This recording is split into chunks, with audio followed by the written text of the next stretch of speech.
누군가의 그리스도가 되어주라는 제목으로 같이 말씀을 나누고자 합니다.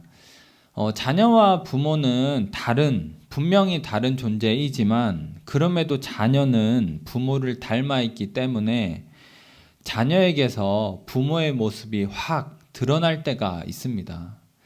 다들 그런 것들 느끼시죠? 아닌가요? 저는 자식이 없어서 모르지만 익히 듣기도 했고 또 많은 분들이 그런 것들을 얘기하지 않습니까? 그런 순간이 되면 얘가 내 자식이 맞긴 맞구나 뭐 이런 생각도 들고 또 더 나아가서는 나라는 생명에서 또 다른 생명으로 이어졌구나 이렇게 생명이 전해졌구나 하는 거에 대한 이제 경이로움을 또 느끼기도 합니다. 마찬가지로 우리가 하나님의 자녀라고 한다면 하나님과 우리는 분명히 다른 존재이지만 우리의 삶에서 하나님의 모습이 드러날 때가 있는 것이죠. 그리고 그런 순간을 통해서 하나님의 사랑과 생명이 누군가에게 전해지게 되는 것입니다. 가만히 생각해 보면 이것은 굉장히 놀라운 일이죠. 왜냐하면 아무리 봐도 하나님과 우리는 다른 존재이기 때문입니다. 어떻게 유한한 우리의 사람이 하나님의 크심을 담을 수 있을까 싶지만 그럼에도 불구하고 우리가 하나님의 자녀이고 하나님의 형상이기 때문에 우리에게서 하나님의 사랑과 생명이 확 드러날 때가 있다고 하는 것이죠. 그래서 이것은 신앙의 놀라운 원리라고도 부를 수 있을 거라고 생각합니다. 이 원리를 경험한 한 목사님의 이야기를 들려드리도록 하겠습니다. 프레드릭 비크너라고 하는 목사님이 책을 여러 권 쓴 이후로 많은 사람들로부터 편지를 받게 되었습니다. 그 편지 중에 많은 내용은 목사님이 쓰신 책이 자신들에게 이런저런 방식으로 생명을 전해 주었고 또 심지어는 어떤 경우에는 말 그대로 생명을 구해줬다. 이런 편지가 많이 왔던 것이죠. 근데 이 목사님은 편지를 받고는 너무나 당황스러웠던 것입니다. 왜냐하면 자신이 누군가에게 생명을 줄 만한 사람이라고 생각하지 않았기 때문이죠. 여전히 자신은 보통 사람들처럼 넘어지기도 하고 때로는 길을 잃어버리기도 하고 때로는 어둠 속에서 헤매이면서 하루를 살아갈 때도 많은데 그러한 자신이 어떻게 생명을 줄까? 너무나 당황스러워서 할 수만 있다면 그 사람들에게 찾아가서 저는 그런 사람이 아니라고 해명을 하고 싶었다고 합니다. 그렇지만 이러한 경험을 통해서 이 목사님이 한 가지를 깨닫게 되는데 그것을 이렇게 표현을 합니다. 제가 이제 막 발견하기 시작한 사실이 있습니다. 제가 생명을 줄 만한 사람이 아님에도 불구하고 자신들에게 생명을 주었다는 그들의 말은 옳다는 것입니다. 때로 하나님이 은혜를 주시면 저는 다른 사람들에게 그리스도, 즉 생명을 주는 사람이 될 잠재력을 갖습니다. 물론 우리 모두가 그렇습니다. 우리의 존재가 충분히 훌륭해서 누군가에게 생명을 주는 것이 아닙니다. 만약에 그렇다고 한다면 그리스도의 생명은 그리스도 한 분에게서만 끝나야 하지 않았겠습니까? 생명이 계속해서 이어진다는 것은 누군가가 충분히 훌륭해서 그런 일이 일어나는 것이 아니라 누군가가 부족함에도 불구하고 계속해서 생명이 이어진다라고 하는 것입니다.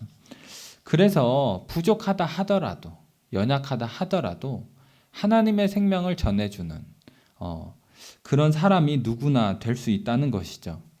오늘은 이것에 대해서 말씀을 중심으로 해서 함께 나누고자 합니다. 우리 한번 읽었지만 오늘 본문을 다시 한번 읽도록 하겠습니다. 시작. 어리석도다 갈라디아 사람들아, 예수 그리스도께서 십자가에 못 박히신 것이 너희 눈에 밝히 보이거늘 누가 너희를 깨더냐. 바울 사도는 갈라디아 교회에 편지하면서 예수 그리스도께서 십자가에 못 박히신 것이 눈앞에 밝히 보였다라고 얘기를 합니다. 여기에서 눈앞에 밝히 보였다라고 하는 것은 눈앞에 생생하게 그려졌다라는 뜻인데, 다시 말하면 바울은 지금 갈라디아 교회 사람들이 마치 예수님의 십자가를 실제로 본 것인 것처럼 말을 하고 있다는 것입니다. 그렇지만 이것은 시간과 공간의 제약을 생각하면 사실은 납득하기는 힘든 말입니다. 먼저 시간의 제약을 한번 생각해 보도록 하겠습니다. 갈라디아서는 예수님께서 십자가에 달려 돌아가시고 아무리 적게 잡아도 15년이 지난 후에 쓰여진 서신입니다. 그러니까 예수님이 십자가에 못 박히신 것을 생생하게 보기에는 너무나 많은 시간이 흐른 것이죠. 예수님의 십자가가 박물관에 박제되어 있는 것도 아니고 오늘날처럼 사진이나 영상으로 볼 수 있는 것도 아니니까 갈라디아 교회 사람들이 마치 눈앞에서 실제로 본 것인 것 마냥 그렇게 십자가를 보기는 힘들다라고 하는 것입니다. 그리고 공간의 제약을 생각해도 마찬가지입니다.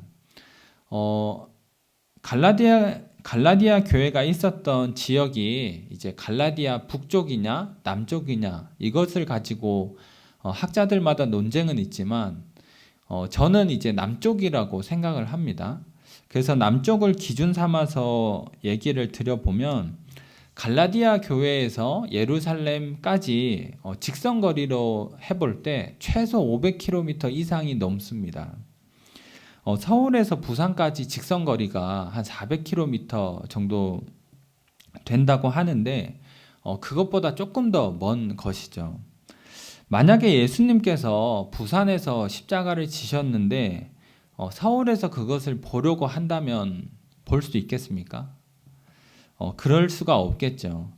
마찬가지로 예수님께서 예루살렘에서 십자가를 지셨을 때 갈라디아 교회 사람들이 그것을 보려고 해도 사실 볼 수가 없는 것입니다. 몽골 사람이 와도 못 보겠죠. 그죠? 이렇게 시간적인 거나 공간적인 면에서 갈라디아 교회 사람들은 마치 눈앞에서 본 것처럼 십자가를 볼 수가 없는데 우리가 아까 봤지만 바울은 이 갈라디아서 3장 1절에서 예수 그리스도께서 십자가에 못 박히신 것이 너희 눈앞에 생생하지 않더냐 이렇게 이야기를 하는 것입니다. 어떤 의미에서 바울은 그렇게 얘기를 한 것일까요? 이것을 이해하기 위해서는 갈라디아서 2장 20절을 한번 볼 필요가 있습니다. 갈라디아서 2장 20절 저희 같이 한번 읽도록 하겠습니다. 시작. 내가 그리스도와 함께 십자가에 못 박혔나니 그런즉 이제는 내가 사는 것이 아니요 오직 내 안에 그리스도께서 사시는 것이라. 여기에서도 바울은 의미심장한 얘기를 합니다. 그리스도와 함께 십자가에 못 박히지 않았는데 십자가에 못 박혔다 이렇게 얘기를 하죠.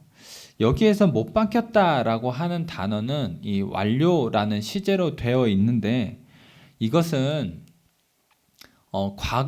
과거의 사건이 오늘날까지 영향을 미칠 때 사용하는 시제입니다. 그러니까 바울이 십자가에 함께 못 박혔다라고 하는 것은 그리스도의 십자가가 단순히 과거에만 머무르는 어떤 하나의 사건이 아니라 오늘날 자신에게 여전히 영향을 미치고 있는 그런 사건임을 얘기를 하는 것이죠. 결국에 한마디로 설명하면 바울은 그리스도의 십자가가 아니면 지금 자신의 삶이 설명이 되지를 않는다 라고 말을 하고 있는 것입니다. 그리스도는 몇 년 전에 십자가에 달려 죽으셨지만 그 사건이 여전히 나에게 남아있고 여전히 나에게 영향력을 끊임없이 행사하고 있어서 마치 지금 내가 그리스도와 함께 못 박힌 것과 같다라고 이야기를 하는 것이죠. 그리고 바로 이러한 삶을 통해서 십자가는 밝히 드러나는 것입니다.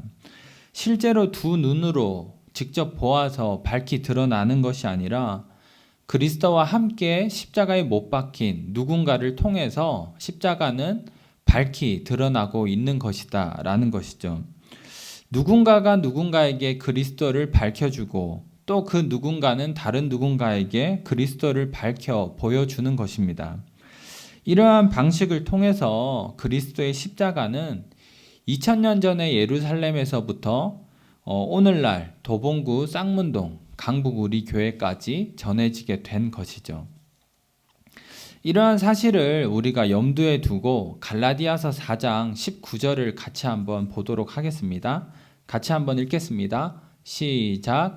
나의 자녀들아 너희 속에 그리스도의 형상을 이루기까지 다시 너희를 위하여 해산하는 수고를 하노니. 바울이 갈라디아 교회를 위해서 수고하는 이유가 무엇입니까?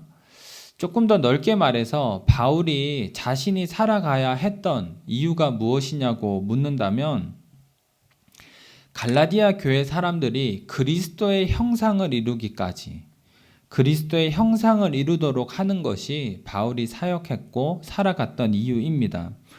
바울이 그들에게 그리스도를 보여주었던 것처럼 그들도 누군가에게 그리스도를 드러내주는 것.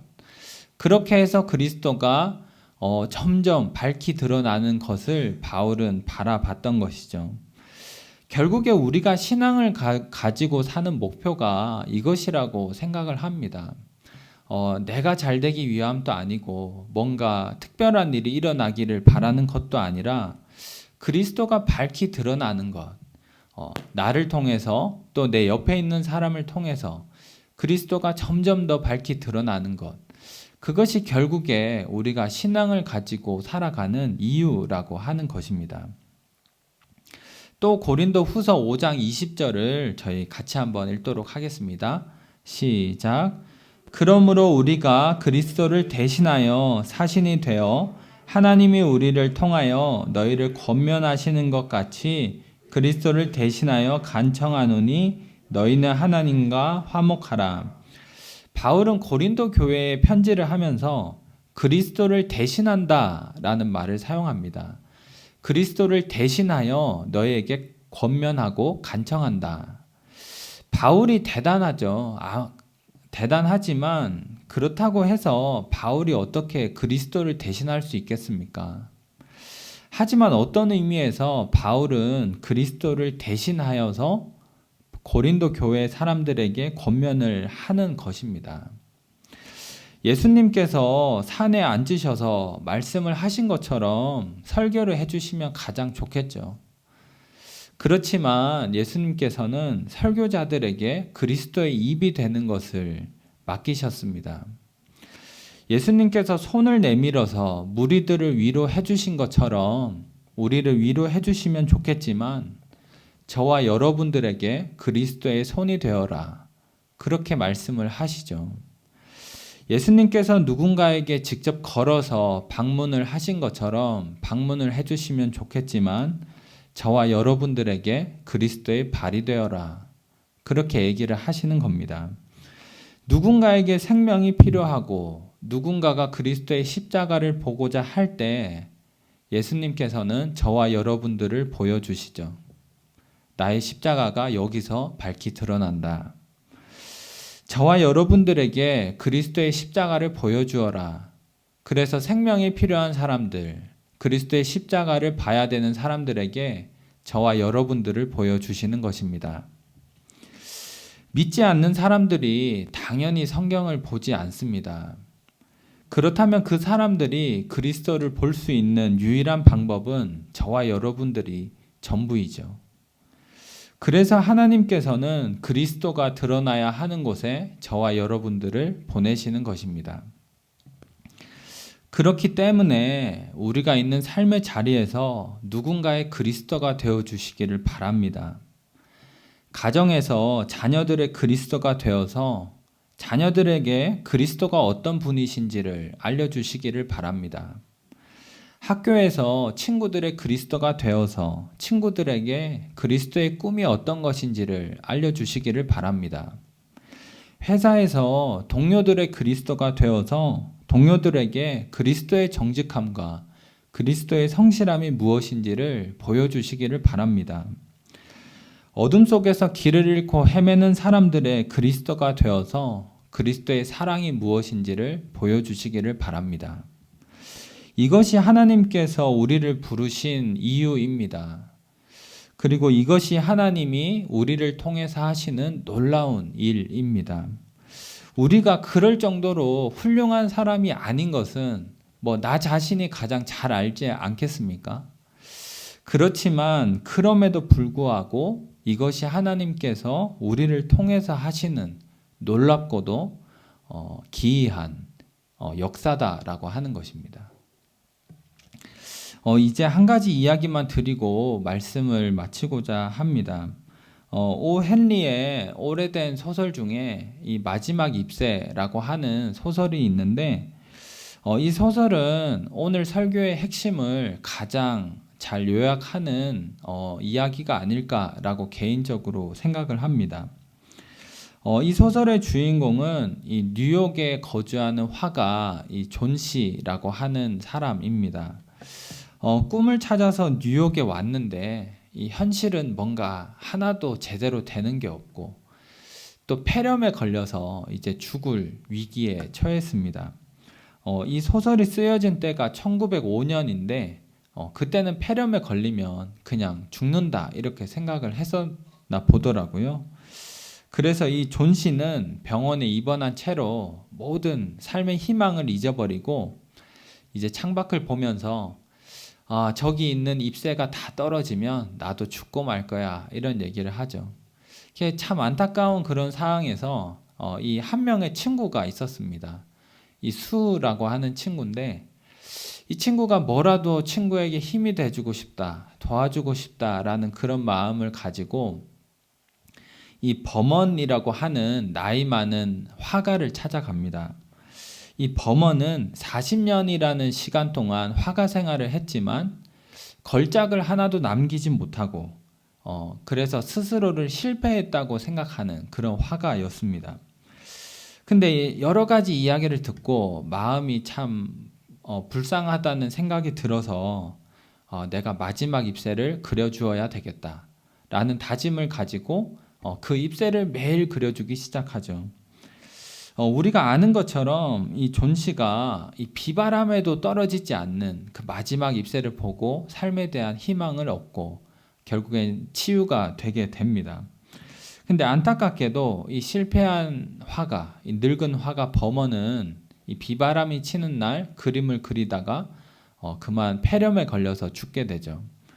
그리고 이 소설의 마지막은 이 수라고 하는 친구의 대사인데 그 마지막 잎새를 보면서 이것은 범원 할아버지의 걸작이야 이렇게 말하면서 끝이 나는 소설입니다.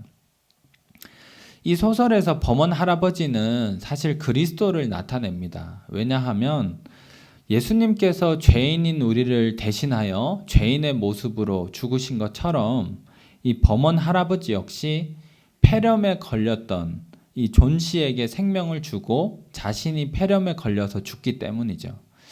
그래서 어떤 부분에서는 그리스도를 나타낸다라고 말을 할 수가 있습니다. 근데 이 소설에는 더 깊은 메시지가 있는데 이 범원 할아버지는 40년간 이 화가 생활을 하다가 걸작을 하나도 남기지 못하고 신세 한탄이나 하면서 스스로 실패했다고 생각하는 사람입니다. 근데 그러한 인생이라 하더라도 결국에는 마지막 잎새라고 하는 걸작을 남기고 누군가에게 생명을 주는 그리스도가 될 수 있다 라고 하는 것이 이 소설의 메시지입니다. 겉으로만 볼 때 많은 인생이 사실 별 볼 일이 없습니다. 사회적으로 성공하고 대단한 그런 삶을 사는 사람이 사실 몇이나 되겠습니까? 한때 꾸었던 꿈을 이루지 못하는 사람들이 대부분이고 또 자식을 키우면서 또 생계 문제에 허덕이면서 또 그렇게 살다 보니까 어느새 또 내 인생이 다 가버린 그런 사람들이 대부분입니다. 어느 날 거울을 보면 언제 이렇게 내가 나이가 많이 들었을까? 언제 시간이 이렇게 빨리 갔을까? 또 이만큼 살았는데 내 인생의 존재 가치는 뭐였을까? 또 나는 잘 살았을까? 그런 여러 가지 생각들을 하게 됩니다. 그러나 그렇게 평범한 인생이라 하더라도 남들이 보기에 잘난 것 하나 없고 신세 한탄이나 하면서 그런 사람이라 하더라도 누군가에게 생명을 주고 그리스도가 될 수 있다라고 하는 것이죠. 모든 사람에게 우리가 그리스도를 드러내 줄 수는 없겠지만 적어도 우리의 평생에 단 한 명에게라도 그리스도를 드러내 준다면 그것이 우리 인생의 마지막 잎새를 남긴 것이고 그것만으로 우리의 인생은 하나님이 보시기에 걸작이 된다는 것입니다. 남들이 볼 때는 그냥 초라해 보이는 것 같고 그냥 볼품없이 시간을 보낸 것 같지만 우리가 누군가에게 그리스도가 되어줄 때 그러한 삶을 하나님께서는 걸작으로 보신다라는 것입니다. 그러니 우리가 너무 좌절하지 말고 또 나처럼 초라한 인생이 뭘 하겠어 그러지 말고 언젠가 내 삶에도 하나님이 은혜를 주시면 얼마든지 나도 누군가에게 생명을 줄 수 있다는 것, 나도 누군가에게 그리스도를 드러내 줄 수 있다는 것, 그 소망을 가지고 우리가 살기를 바랍니다. 우리의 인생이 그저 덧없이 흘러가는 게 아니라 그저 시간만 보내면서 뭐 인생 사는 게 뭐 있나 그러는 게 아니라 하나님이 은혜를 주시면 누군가에게 생명을 주는 존재구나. 나라는 사람이 그리스도를 드러내는 정말 보잘것없지만 그 영광스러운 일에 하나님이 우리를 부르셨구나 하는 믿음을 가지고 우리가 살아갔으면 좋겠습니다. 결론입니다. 바울은 갈라디아 교회 사람들에게 그리스도의 십자가가 두 눈에 밝히 보였습니다. 라고 말을 했습니다. 실제로 눈으로 봐서 밝히 봤다는 것이 아니라 누군가가 누군가에게 그리스도를 보여주고 또 그 누군가가 다른 누군가에게 그리스도를 보여주고 오늘 저와 여러분들도 마찬가지입니다. 하나님이 우리에게 말씀하시는 것 그리스도를 드러내라. 그리스도와 함께 못 박히고 그리스도를 드러내라는 것입니다. 우리의 인생이 대단하지 않아도 괜찮습니다. 우리의 인생이 초라하다고 느껴도 괜찮습니다. 그러한 우리를 통해서 하나님은 생명을 전하시고 또 누군가에게 오늘날에도 그리스도를 전달한다는 것. 그것을 믿고 우리가 소망을 가지고 우리의 삶이 가치가 있다는 것을 믿으며 살아가는 저희 모두가 되기를 바랍니다.